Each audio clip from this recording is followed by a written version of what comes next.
Imagine this for a moment. A sitting president, and the state is preparing to take his property, not in theory, not someday, right now. This is not a political debate anymore.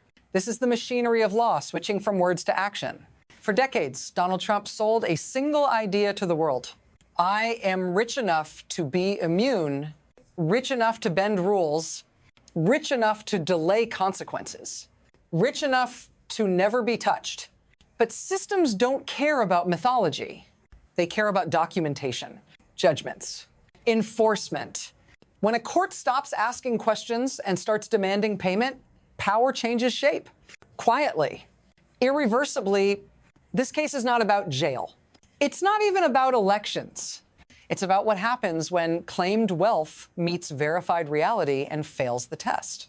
If you want to understand how power actually collapses in modern systems, you need to watch this carefully, because what begins here does not end with one man. And to see why, we need to step back and understand what this case truly represents. This is where most people misunderstand what they're watching. They see a personality. They hear outrage. They assume politics. But this case is not driven by ideology. It's driven by structure. At its core, this is a civil fraud judgment, no prison, no dramatic courtroom theatrics, just a number and a deadline. The court has already decided the central question, liability. That part is over. What remains is enforcement, the least emotional and most unforgiving phase of any legal system. Here's the key point most commentary misses. Civil judgments don't argue with power. They don't negotiate with reputation. They don't care who you are. They ask one simple question. Did you benefit from false information? If the answer is yes, the system demands restitution, not promises, not narratives, assets. This is why the focus has shifted from speeches to properties, from rhetoric to liquidity. Because when enforcement begins, symbolism disappears. And once we understand that, we can no longer treat this as an isolated scandal. We have to see it as the product of a much longer process. To understand how we arrived at this point, we need to go back before the judgment, before the headlines, to the system that made it possible. To understand how this reached the point of enforcement, we have to look at the economic logic that shaped it long before any judge ruled. Modern finance runs on trust translated into numbers. Valuations are not opinions. They are inputs into risk models, interest rates, insurance coverage, and access to capital. For years, the same assets were described in radically different ways depending on the moment. When leverage was needed, values expanded. When costs appeared, values contracted. The mechanism was simple and repeatable. This wasn't a single transaction. It was a pattern. And systems are designed to detect patterns, not personalities. What matters here is not how impressive a property looks or how famous its owner is. What matters is consistency between claims and reality. When that consistency breaks over time, institutions respond not emotionally, but structurally. This is where economic cycles intersect with legal ones. Expansion rewards exaggeration, correction punishes it. Eventually, the cycle turns. Documentation replaces storytelling. Audits replace applause. And once that shift happens, history stops being forgiving. The moment a system decides that trust has been systematically abused, escalation becomes inevitable. That escalation is what we are about to see unfold. Every long-running system failure eventually produces a breaking point. Not a scandal, a rupture. In this case, that rupture came when the court stopped debating intent and moved directly to consequences. The judgment was not symbolic. It was calibrated. Hundreds of millions of dollars, calculated not as punishment, but as reversal. An attempt to unwind years of advantage gained through distorted information. This is where the narrative shifts dramatically. Because once a judgment is issued, the legal system no longer asks what happened. It asks, how will this be paid? And suddenly, time becomes an enemy. Deadlines appear. Bonds must be posted. Liquidity is tested. This is the moment when paper wealth is forced into physical form. Cash, collateral, assets that can actually be seized, you can hear the stress in how the arguments change. The language becomes urgent. The filings become emotional, because now the system is no longer theoretical. If you care about how power behaves under pressure, pay attention here. This is the first visible crack. Because the real story doesn't lie in the judgment itself. It lies in the mechanism that activates once the payment can't be guaranteed.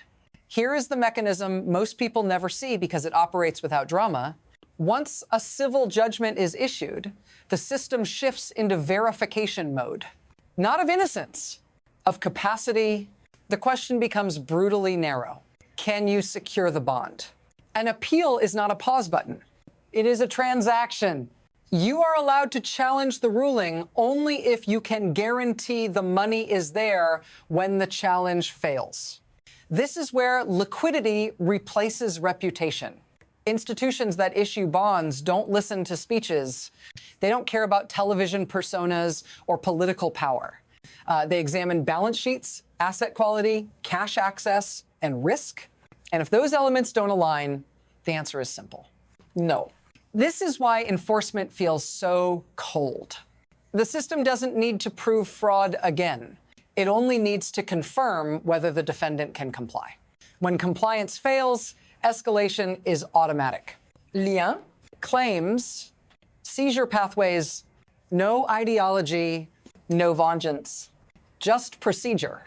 And once that procedure begins, the center of gravity shifts away from the courtroom and towards something far more dangerous: property.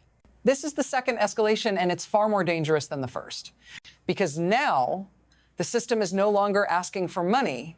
It's preparing to take things. Once a bond cannot be secured, enforcement doesn't wait.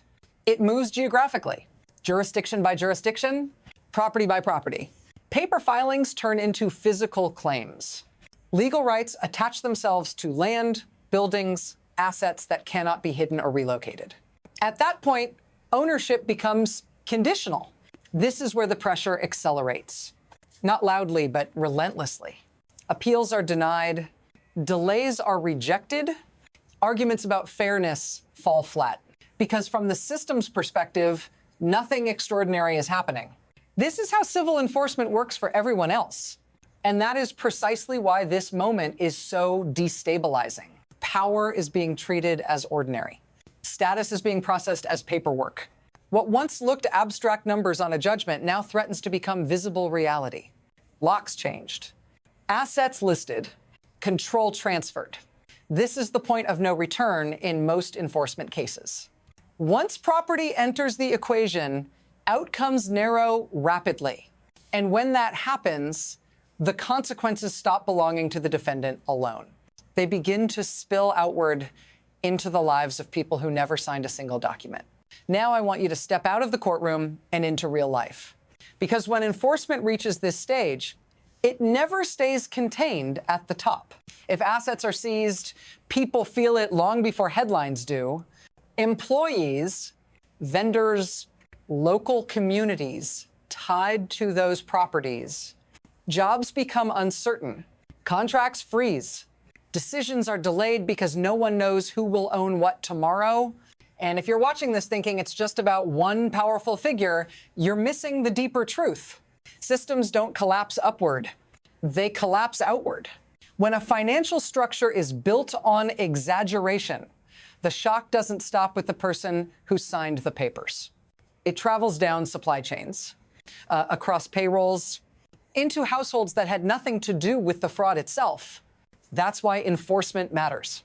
Not as punishment, but as correction. Because without it, the cost doesn't disappear. It's simply pushed onto people who never consented to carry it. If you care about fairness, real fairness, not slogans, this is where it lives. In whether systems protect the many or excuse the few, and once this pressure spreads beyond individual assets, the impact no longer stays domestic. It becomes global. When enforcement reaches this scale, it stops being a local legal matter. It becomes a signal. Global systems watch how power is treated under stress. Investors, governments, institutions that rely on predictability more than ideology. What they see here is not drama. They see precedent A sitting president subject to ordinary civil enforcement sends a message far beyond borders. That legal systems can still function independently of political status, that property rights are conditional on compliance, not influence.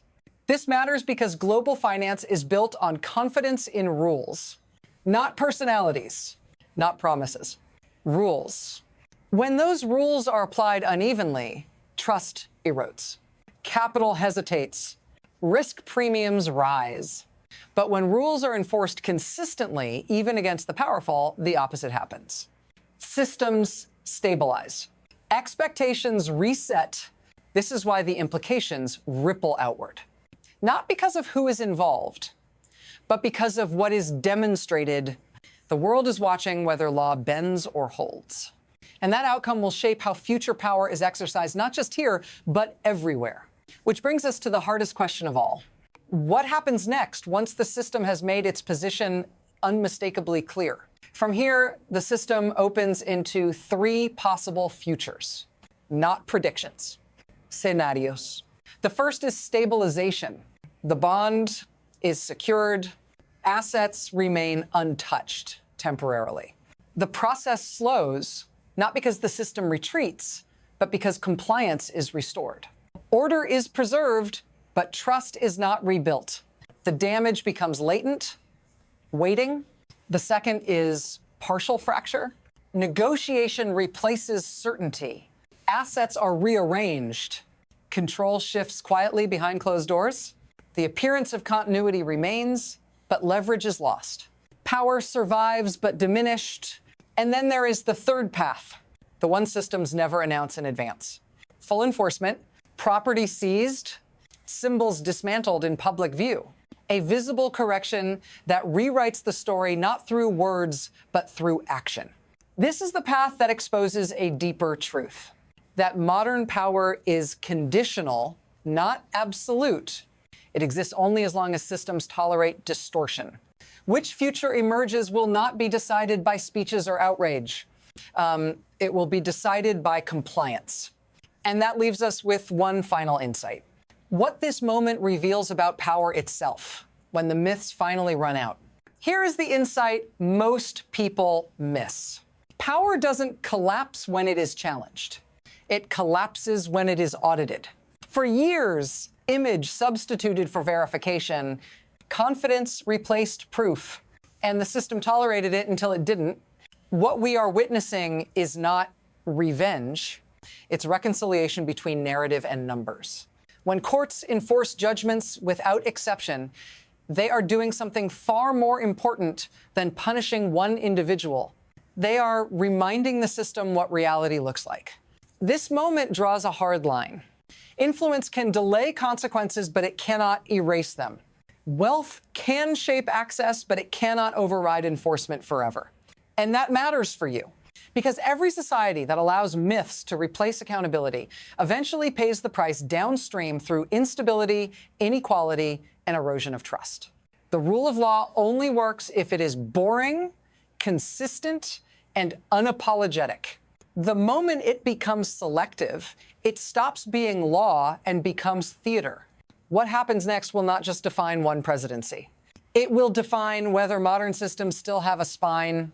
If you want to understand where power is really headed, not where it pretends to go stay here, because this story isn't ending, it's entering its most revealing phase.